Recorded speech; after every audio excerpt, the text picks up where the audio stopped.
Thank you for staying with us. You're still watching The Breakfast on Plus TV Africa. It's time to look at the stories that have made it to the front pages of our national dailies this morning. And joining us to review the papers is Professor Kamilu Sani Fage. He's from the Department of Political Science, Bayero University, Kano. Good morning, sir. Thank you for joining us. Good morning, and thank you for having me. Always a pleasure. So this morning would begin with the Punch, and the Punch leads with 70,000 naira minimum wage. State salaries rise by 90% to 3.8 trillion naira. And the writer here says 27 states depend on federal allocation to pay salaries. Plan 6.259 trillion IGR. So 70,000 naira minimum wage, of course, it was increased, even though most people say it's still not enough, right? But look at states now, they are not able to pay salaries. I know that the minimum wage before used to be about 35,000, so 70,000 is almost like 100%.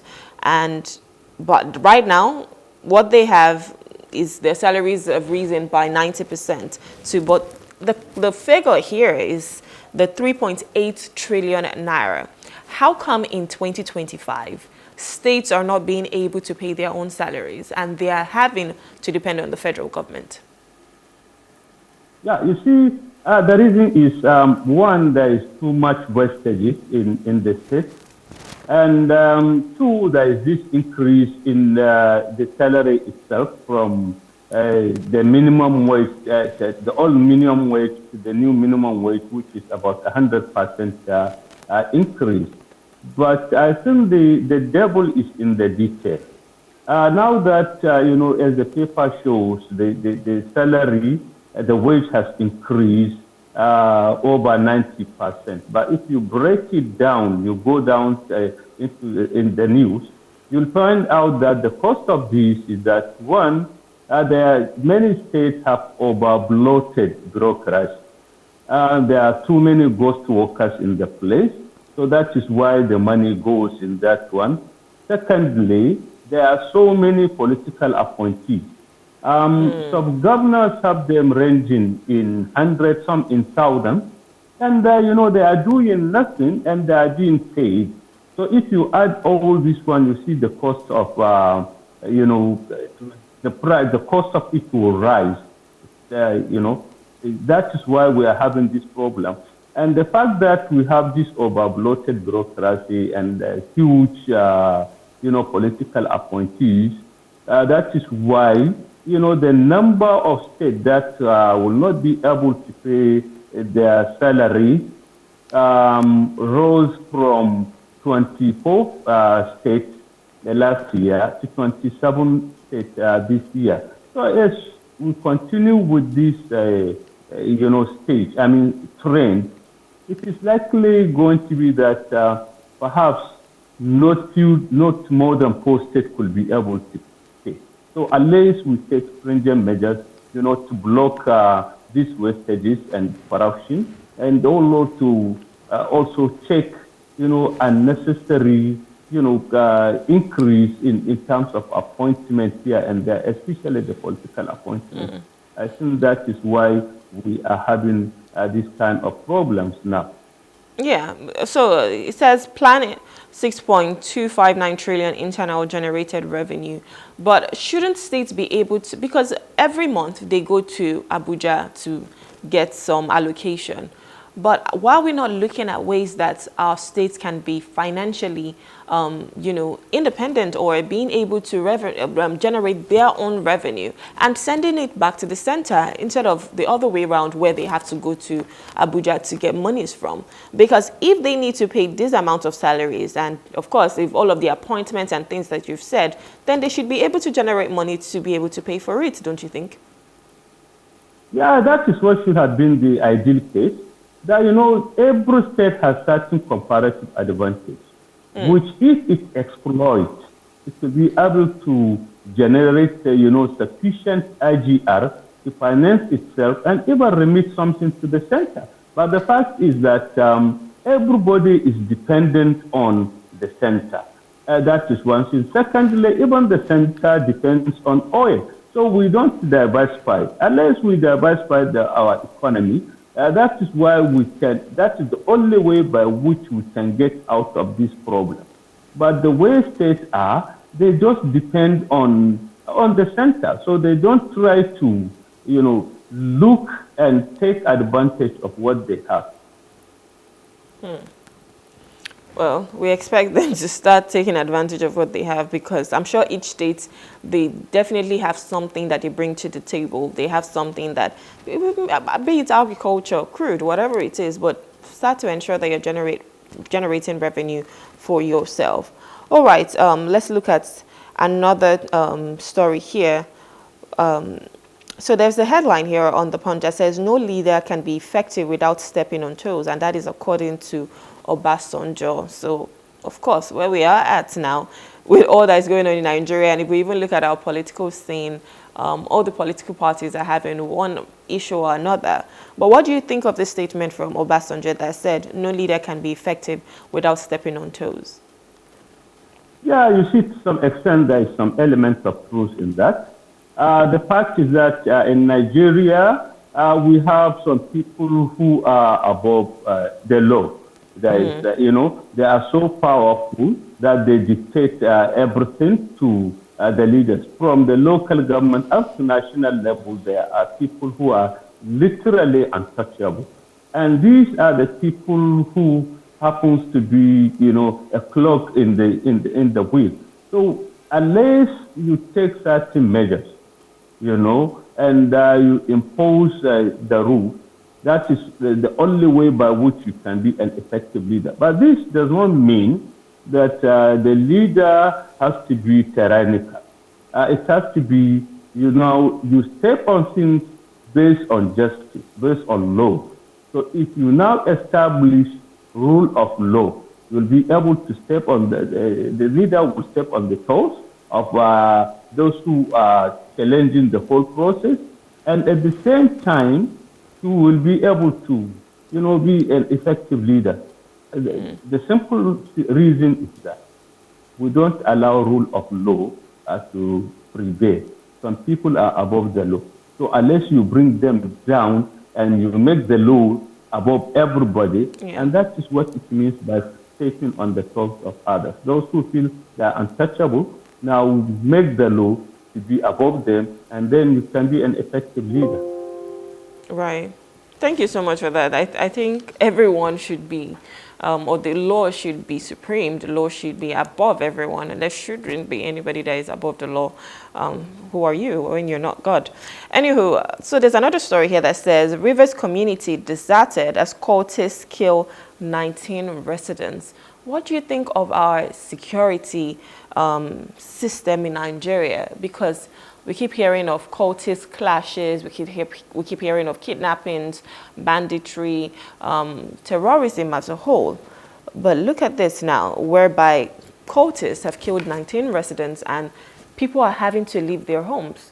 What's your take, and how do you think we can combat this? Because it's becoming an issue. In fact, in Edo State, I think that was last week or the other week, they had to put a law against cultism in that state. How do you think the government can ensure that, everyone feels safe in their homes and people are not having to flee just because some cultists come to kill the residents? Yeah, you see, from cultism to banditry to Boko Haram to all others, these are indications of the level of insecurity in Nigeria. And, the only way by which the government will take, will head up these things is that, look, they have to seriously address the issue of, the insecurity, not just in terms of, equipping and, supporting the security agencies, but also in terms of heading the problem before it happens. And one of the ways by which you now ensure security is to have, reports so that before the event happens, you nip it in the bud. And how do you do it? The government has to have, the goodwill of the people. Part of the reasons why we have a problem is that people are not ready to come out to give intelligence reports to the security agencies because they will be victimized. And secondly, or thirdly, there has to be a synergy between all the security agencies, so that where you have credible intelligence reports, it will be effectively and efficiently utilized beforehand. Otherwise, we sit on these things and we allow it until it happens. That is when we react to it. The surest way to ensure security is preemptive measures, not reactive measures. In Nigeria, we are more concerned with reactive measures than preventive measures. Yeah, and that's where intelligence gathering comes in, because before something happens, you're being proactive. You already know how to stop it. Not that you're hearing, oh, they've gone into a community, they've killed about how many people. That's when you're racing there. The deed has already been done. Hopefully, we start to look for preemptive measures, like you've said, to ensure that people in Nigeria feel safe. All right, let's move over to the nation. The nation leads with federal government targets capital markets to fund infrastructure.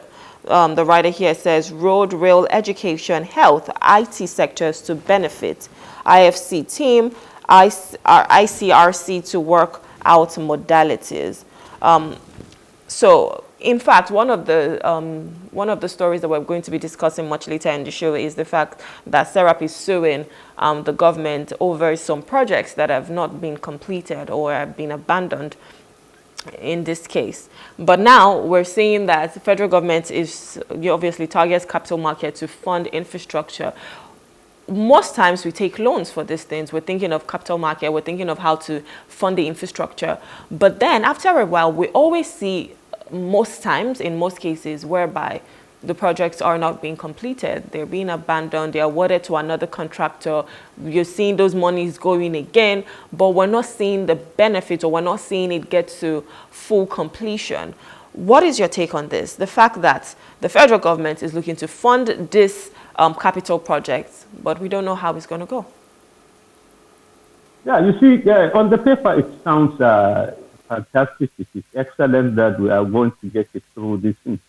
But the fact is that if you look at it deeply, you see that it is a well-debunked idea and the project that this is what we are going. Okay. Secondly, the fact is that we even go to that place, we are now going to go deeper in terms of debt. Okay. And so the third element is that after getting all these huge amounts of money, borrowing and this thing, the project will be abandoned, okay, and it will not be completed. The reason is that we have over-politicized projects which end up to be white elephants, okay? They are beyond this. We are not realistic in terms of the projects that we need. Secondly, we go and borrow and finance projects that we know we cannot be able to finish it. And thirdly, there is high level of planning indiscipline. A plan, the discipline in a plan is that when you plan, you are going to do X within so years. You should have the stages, and so that by the so years you will be able to complete it. But this is why we are having all these problems. And above all, is because we don't, penalize those who are found guilty. So this is why, even if you now have this PPP, private sector, public sector, private sector, cooperation to work, eventually the money will be spent and the work will not be completed at all. So these are some of the reasons why we are having where we are now. Even if the government says this is where they are going to get the finances, I think after a while, it will be the same old story. Like you hinted, that is why NGOs like SERAP are now trying to go to court in order to sue the government that there are lots of abandoned projects. So I think it is unnecessary. You start incurring more projects. Wait and complete what you have started. And make it so realistic, so that you can do this. But anytime we feel like every year we must have a project, every year we must have a new project, and we don't have the finances, we go and borrow. So you see, we end up having so many projects that are not completed and mounting debt on us. And this is how the country will never progress in this situation. All right. So another story here talks about tax reform bills. So here it says tax reform will spark economic rivalry among states, and that's according to Idris. What's your take on this? This has been in the news for a while. Some northern states are against it. Some southwest states are okay with it. But what is your own take? The fact that Idris right now is saying that it would spark economic rivalry among states. No, I disagree with him, not just because I'm from the north, but the fact is, look at the implication. Tax over taxation does not, encourage, promote development. Yeah. On the contrary, the more you tax, we already have multiple taxation, this thing, and look at what even the private sector is crying. I think one of the newspapers today said something about it. They were crying that this will now lead to unemployment because it will raise the cost of production and it will put so many business out of, so many businesses will collapse because they will be out of business because of taxation and others. So we have to be realistic. Taxation is not a way out of to promote development. Look at all the countries all over the world. They don't overemphasize taxation as a means of economic development. But here we are just propagating it. We are saying that it is going to promote rivalry. How can it promote rivalry when, it is bringing out so many or compounding our economic problems? Yeah, shouldn't that even be good competition instead of the word rivalry? Shouldn't the word be good competition? Because if my state is doing really good, I expect your state to do good as well, and that would just help with the development of the nation as a whole. Yeah, maybe I don't know whether he used the exact word rivalry or it is the reporter who said who used it, but whatever it is, rivalry is a negative thing. It should have been a competition, and this is what happens. Even in places, in climes like, for example, in US, you try to have a kind of competition between states.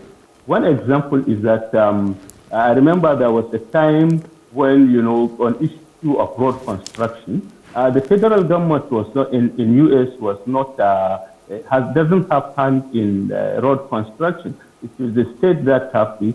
And what the federal government is doing is that they now allow states to compete, and now the federal agencies will come and assess the performance of states, and they will rank them in terms of performance, and then something will come as a reward to the states. That's encourage competition among states. So this is what should happen in Nigeria. You allow the state to now they have a kind of conducive environment in the state, and now the federal government, can now use that as incentive and say, okay, if you have these things, even on taxation, if you have these things and you create a conducive thing and it is workable, then there is something that will come in terms of ranking and in terms of incentive for the state to compete. All right. Another story here says, while proposal for 31 new states is not likely to succeed.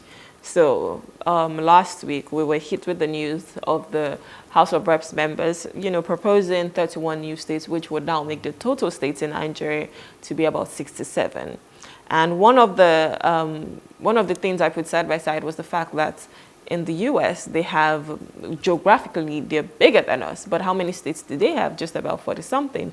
And yet, Nigeria, we're looking at 31 additional states. And those states, obviously, would have governors, they will have commissioners, they will have so many people. But for a country that isn't doing so well economically, do you think this should be our focus right now? No, you see, the question of state creation is just about political consideration. If you see politicians, everybody wants to be a governor, wants to have this thing, so that is why they are pushing the thing. Just when we started this program, one of the things that we talk about is today, 27 states cannot be able to pay salary. Okay. Now, if you now break down, if at the present time you have 27 out of 36 will not pay the salary, what do you expect when you make it 76? Which means virtually no state will be able to pay even salary. So why do you have it? Economically, it's not realistic. Okay. And the other thing is, even if you talk about 36, 31 states. You know, in Nigeria, there is this issue of marginalization. Every state will be saying that they are being marginalized. So unless you have another 36 states, that is each state you break it into two, that is when you now have you may head off the problem of marginalization. But even if you add that 36, the remaining pies that are not broken into additional states, I think there will be that issue. So I think politically, administratively, economically, it is, infeasible for us to talk about increasing the number of states, even if it is by one. In fact, to me, I think even 36 states now that we are having is unrealistic, because look at what is happening. 27 cannot be able to pay salary. They have to depend on the center. So why do you have to be doing what you know you cannot be able to, thinking about what you know you cannot be able to sustain. I love how you've just broken it down, but like it's said on the paper, it's likely not to succeed. So let's see how that goes. On the business NG, it leads with federal government cracks down ghost workers, set February 17th deadline for verification. The writer here says ICPC recovers 20 billion in pension fraud. Civil servants face salary freeze over verification. This is something that has, been as long as the age of time in Nigeria, whereby there are lots of ghost workers. And I think sometime last year or the year before, we saw that people who were even living abroad in the diaspora, they were getting money from here, still receiving salaries. And of course, we talked about it, no more salary intake for people who are abroad. But even as of right now, we're still seeing the case of ghost workers. February 17 is the deadline to ensure that you do all of the verification if you want to continue working and gaining salary. But what's your take on how do you think we need to go about this? Because it seems like we keep trying these measures, but they're still not working. And some Nigerians just know how to cut corners and beat the system, whereby they still get money and they're not working. Yeah, it's because the laws are not backed up by punitive measures. Like you said, it's all over every time, every year. This has been in the news that there are staff verification, audit, and so on. But there is no time in record when those who perpetrated the thing were punished. So as long as you allow them to continue like that, they will find a way to cut corners. After all you do is to say, okay, you now fish out and get so numbers that are not there, and now you stop their salaries. But what are you doing with the people who put in the system? Okay, unless you take a comprehensive measures to address this issue of ghost workers, it will be a recurrent thing because people are benefiting from it, and they know how to cut corners. So whenever you bring certain measures, they will come up with the new thing. This is one irony with us Nigerians. Whenever you are making a law, some people will sit down and try to see how to beat that law. So unless you take measures to punish those who are beating the law, you will not be able to succeed. All right, finally, let's look at the Nature News. So the Nature News leads with federal government to transition 1 million households to clean cooking energy. What do you think of this new measures that they're putting in place to transition households to clean energy?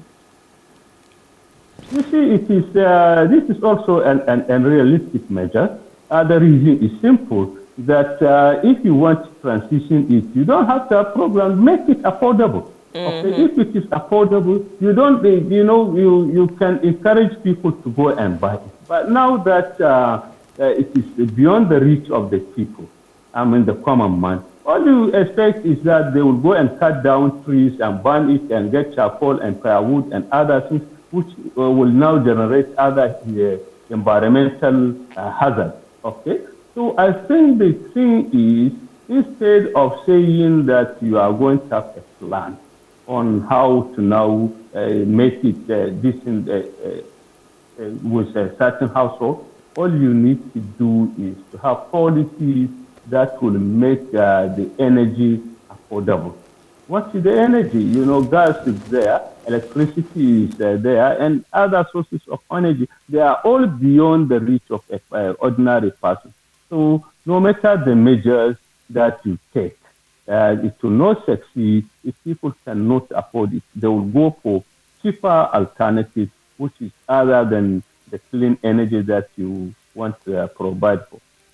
I love the fact that you spoke about affordability, and that's definitely what would ensure that people make that choice to say, okay, I want clean cooking energy instead of, the firewoods and all of that. If it's affordable, they can get it, they will get it. Everybody wants a softer, better life, or it's something that works for them. Anyways, this is where we have to wrap it up on this segment right now. Professor, we want to say thank you for coming. It's always a pleasure having you. Thank you for having me. Have a wonderful day, sir. All right, so we're speaking with Professor Kamilu Sani Fage. He's from the Department of Political Science, Bayero University, Kano. And we've just been looking at the global stories that made it to the front pages of our national dailies this morning. We'll go on a short break. When we return, we'll be discussing SERAP and the federal government. Please stay with us.